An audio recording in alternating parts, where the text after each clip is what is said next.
I love my students as much as I love my children. Difficult thing to say, but they're part of my life. And I want to thank them for working together with me to become who they are.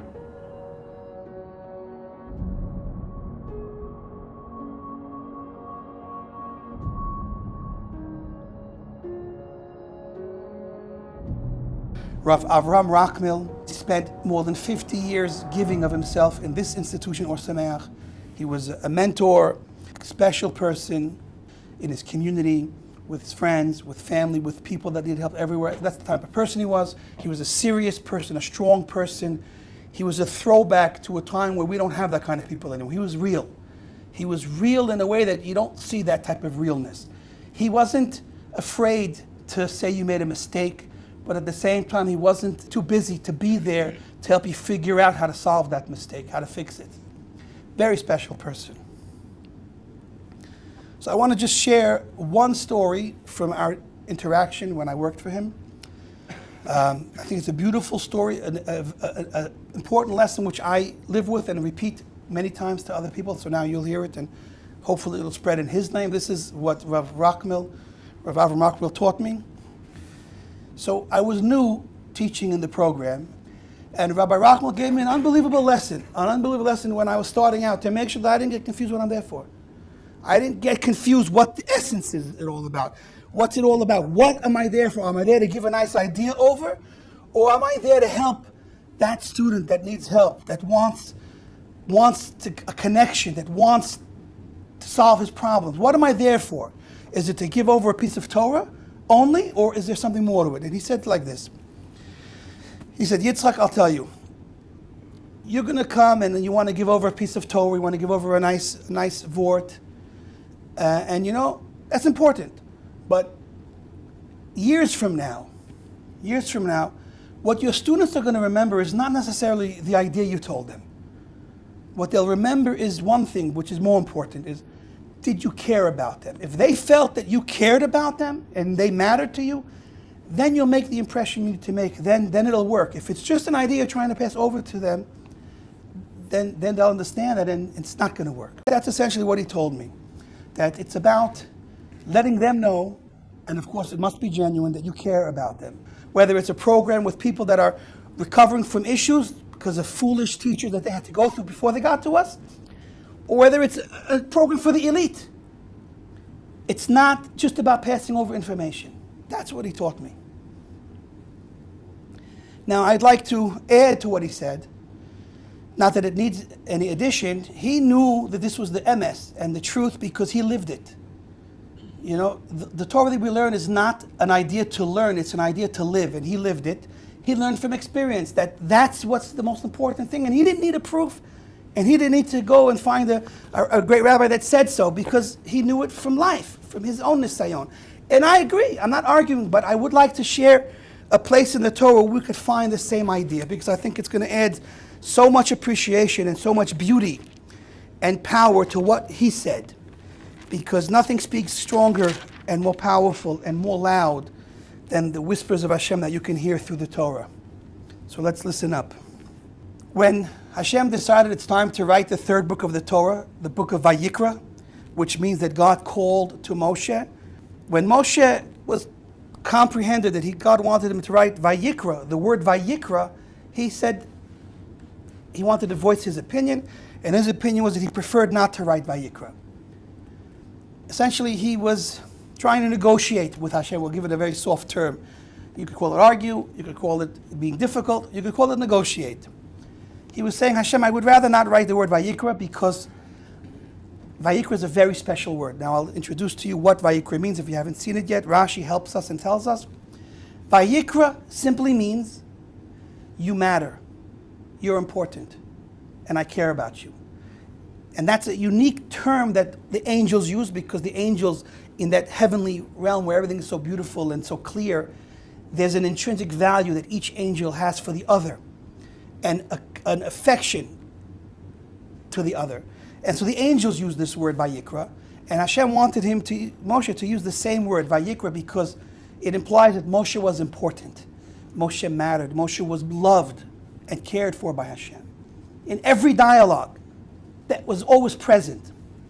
But Moshe, being humble, does not want the Torah to publicize how special he was. He was, after all, the humblest of all people. And he said, I'd rather just write the word Vayikar without the Aleph. Vayikar means from the word Mikra. It just happened. It just happened that Hashem happened to be by me and gave me over some information. He wanted the more simple term that did not imply all this greatness, all this appreciation from Hashem to Moshe, all this love and affection that's there. So Hashem, if I'm permitted to come into this conversation, I would like to explain the way I feel the conversation went. Hashem heard Moshe's complaint and said, I take note of your suggestion, and therefore I'm going to tell you, write the Aleph of the word Vayikra smaller. Smaller. You could say that represents Moshe's humility. But what in fact does that Aleph, that smaller, do in this story? It's a beautiful ending to the story. I'll ask you a question. Who wins in an argument? If you're arguing with Hashem, who's going to win? Moshe kind of argued, and who won that argument? So I'll show you why Hashem won. Because Hashem said, I take note of your wanting to put Vayikar, but I'm telling you, put Vayikra, but as a note of your objection, we'll put a small Aleph there. And what happens? Every child that comes to learn the Torah, when he gets up to this third book, Vayikra, and reads that word, he sees a very cute baby Aleph. I'm sure for a 5-year-old, it's cute and very wow, what's that? And he's going to ask his mommy, his daddy, his teacher, what's that small Aleph doing there? And he'll be told that small Aleph is there because Moshe was so humble that he did not want to write the word Vayikra, but Vayikar, and therefore there's a small Aleph. So what happened? In the place that Moshe's humility caused him to want to take away the Aleph, Hashem puts a small Aleph, and that is exactly the place that everybody learns how humble he was and how great he truly was. And so who won that argument? Moshe or Hashem? Hashem won it, because the place where he wanted to hide his greatness is where we learn about his greatness. Okay, but I want to go deeper than that. That is a cute way to solve that issue, but I want to go a bit deeper and ask this. Why was it so important? Why was it in fact so important for Hashem that there be the word Vayikra there and not Vayikar? What's the big difference? Let him agree to Moshe for the sake of humility. So here's where I think Hashem tells him like this. It's important, humility. You're right. Humility is important, and your humility is most of all important because you're the giver of the Torah, and that has to be with humility. But there's something right now that's more important, and even your humility. It's more important that the world out there knows that you matter to me, that you were important. I didn't just give you information. I gave you information, but I cared about you. And you had intrinsic value to me. You weren't just a mailman handing over my words, my wisdom. You were like a child to me. And they have to know that. The world has to know that. For two reasons. Number one, when Moshe understands that how important it is, he understands that when he goes to teach God's Torah to Hashem's people, to the children, the Bnei Israel, that they have to matter to him as well. Because it's not just information that we're passing over. So Moshe Rabbeinu then will teach Bnei Israel, and he'll care about them, and they'll be important to him. And when they learn it from Moshe, they will teach it to their children and their students, and they'll care about them, and they'll be important to them. And it will be an unbelievable passing over of personal, beautiful information of God's, but that comes with caring and connection, not just the information. And that's the whole foundation of life. Hillel says it in a few words. Don't do unto others what you don't like done to yourself. If I matter, you matter. And more importantly, if you matter to me, then what I have to say to you will matter more. And so it's not just a piece of intellect. It's a piece of me that Hashem was offering Moshe. And so too with Moshe. He was offering a piece of himself to his students and Bnei Israel, and so on and so on. And that was more important than the humility of Moshe. Because without that, we become university professors and students that are just regurgitating and passing over our own information, and we could drop dead tomorrow and nobody would care.